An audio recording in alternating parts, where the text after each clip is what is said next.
Good morning, Ate Ay! So, ito yung gagamitin nating demo bike.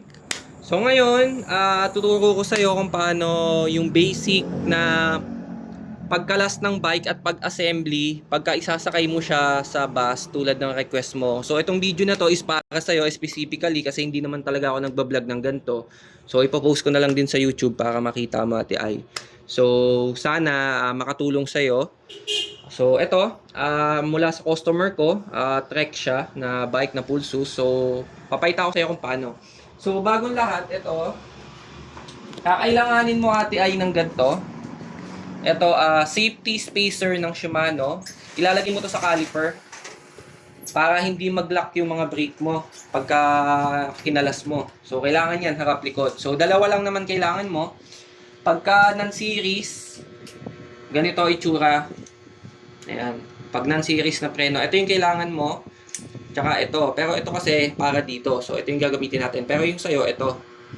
So, ayan. So, ito yung gagamitin natin. Tapos, kailangan mo lang naman ng Allen key o yung mga Allen tools. Yan. So, probably 6mm. 6mm ang kailangan mo. Tsaka 5mm. Depende kung ano yung axle mo. Pero sa bike mo is kailangan mo 6mm. So, ngayon, etong bike na to, kung titignan mo, ayan, naka-true axle siya harap tsaka sa likod. Ngayon, bago mo siya kalasin, i-check mo to, Ate Ay. Ito. Ayan, makikita mo siya, 'di ba, nasa taas yung kadena. Ngayon, bago mo kalasin ang wheel set, kailangan ibaba mo muna siya dito sa pinakamaliit. Sa pinakamaliit na cogs, yung sprocket niya. So ngayon, ikakambyo mo lang 'yan dito. Ito, ikakambyo mo 'yan paisa-isa habang iniikot mo yung pedal. So ngayon, ayan, papakita ko sa iyo. Ayan. So kailangan pababain mo siya muna. Ayan. Nakikita mo. Ayan. Kailangan iset mo siya dyan bago mo kalasin yung gulong. Bakit? Kasi para hindi magka-problema yung RD mo pagka in-assembly mo na siya. Ayan. So ngayon, pag nandyan na siya, pwede mo nang kalasin yan. So ngayon, ako, personally, ang una kong ginagawa, dito sa front, kinakalas ko tong front muna. Ayan. So, eto, mayroong ganito rin yung port mo sa harap. May, ang tawag dito is quick release. Ayan. Ayan. So, yung iba kasi ginagamitan ng Allen para lumuwag. Pero yung sa'yo kasi, naka-QR yan. So, hahatakin mo lang yung ganito niya. Tapos, iikutin mo na. Counterclockwise. Ayan. Counterclockwise iikutin mo. Ayan. Hanggang sa lumuwag siya. Tapos, suhugutin mo na yan. Ayan. So, set aside mo lang yon. Tapos, pwede mo na tong tanggalin. Tapos, set aside mo. Tapos, yung sinabi ko sa'yo kaninang safety spacer, kailangan, meron kang ganito, ilalagay mo agad siya dyan. So, iipit mo yan. Meron siya ditong lock, para doon sa pin. Ayan, yung hole na yan, lock hole yan. Ilalagay mo dito, ayan. Kailangan mag-lock siya. Yung hindi siya malalaglag. Ayan. Ayan. So, okay na yan. Bakit may ganyan? Kasi, ayan. Pagka may ganyan, kahit accidentally mo itong mapreno or maipit sa biyahe, halimbawa, nasa sasakyan, tapos naipit siya, hindi maglalak yung caliper mo o hindi siya mamamakat. So, pag nag-lock kasi, nagdikit yung dalawang pads mo na yan, pag nagganon yan, medyo mahirap sikwatin yan. So, mahirapan ka. Dahil newbie ka pa, Ate Ay, hindi mo siya madaling sikwatin. Tsaka mamaya, baka mabasag yung mga piston, o di kaya mag-leak dito pag pinuwersa mo. So, kailangan may ganon ka agad. Pag, once na tinanggal mo yung gulong, lagyan mo agad ng ganito. Yan, lagi mong tatandaan yan. So, ngayon, kaya ako inunang tanggalin yung front kasi para yung port maitukod ko. Ayan, so yan yung diskarte ko sa akin yan. Para pagdating sa likod, hindi ka na mahirapan kahit ikaw lang mag-isa. Kasi nakatayo yung bike, ayan. Makikita mo, nakatayo yung bike. So, yan yung inuuna ko lagi, yung harapan. Para dito sa likod, madali na lang. So ngayon, ito naman, naka-quick release din to.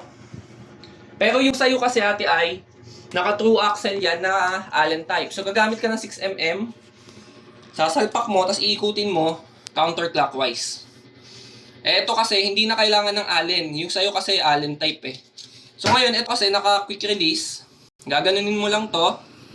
Yan, maluwag na. Tapos ito na yung parang pinaka mismong allen niya. Yung sa'yo, gagamit ka ng allen key, 6mm. Ayan, so para makita mo lang. Tapos pagka maluwag na siya, hatakin mo ulit. Lagay mo doon. Tapos, pagkakalasin mo siya, ayan, bubuhatin mo lang yung bike, Ate Ay. Either dito mo hawakan or dito. Pero mas okay kung dito mo hawakan kasi naka-center yung gravity niya. So, hindi ka mahirapan. O, ayan. Ayan, kalas na. So, ganun lang siya kasimple. Ayan. So, kalas na siya. Ngayon, Ate Ay, pagka nakaganyan na siya, ayan, pwede mo na siya ikarga sa bus, sa Grab, or sa sedan na sasakyan. Depende sa kakargahan mo. Pero, huwag mo palang kakalimutan to ha. Lalagyan mo pala nito ulit. Ayan, sorry, nakalimutan ko. Basta lalagyan mo siya ulit niyan. Hindi yan pwedeng mawala kasi yung preno mo, delikado. So, ayan, hindi na siya malalaglag. Ayan. So, balik tayo sa sinasabi ko. Lagi mo tatandaan natin ay na pagka kinarga mo tong ganito, nakaganyan siya, lalagyan mo to lagi ng protection, itong RD. Bakit? Kasi, pwedeng mabaluktot yung RD sa biyahe. Halimbawa, matagtag yung daan, malubak. Yung drop out mo, pwedeng ma-misalign o kaya mayupe o mawala sa tono. So, ngayon, poprotektahan mo to. Halimbawa, magkakarga ka ng bike, hanggat maaari, nakaganto siya, Ate Ay. Ayan. Ayan. Ganyan yung position niya. Ito nasa taas, ito nasa taas. Para ito protektado, tapos kuha ka ng karton or bubble wrap, ibalot mo. Ayan. Kasi napaka-sensitive at masela nito, lalo na doon sa mga 12-speed na RD, 12-speed na group set. Konting misalign lang yan, mawawala sa tono agad yung drivetrain mo. So magkakaproblema ka niyan pag inassembly mo na yung bike mo. So ayan, lagi nakaganto, nakataas to. Etong side na to, yan, laging pagka tinignan mo, lagi nasa taas yan. Hindi mo siya pwedeng iganto. Ayan, hindi mo siya pwedeng iganyan. Bakit? Kasi ito nakatukod. Ayan. Nakatukod yung RD mo. So ngayon, pag natagtag yan na lubak, nakatukod yung RD mo, mawawala sa alignment yung dropout or yung RD. So magkakaproblema ka na sa shifter nyon, sa drivetrain mo.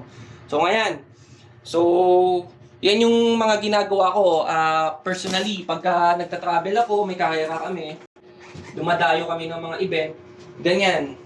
So yan lang, basic yan, para yan sa'yo, Ate Ay, ang video na yan. So laging nakataas to, laging protektado to. Yung gulong, tanggalin mo, set aside. So ayan, yan yung part 1 ng video. So yung part 2, yung pag-assembly naman.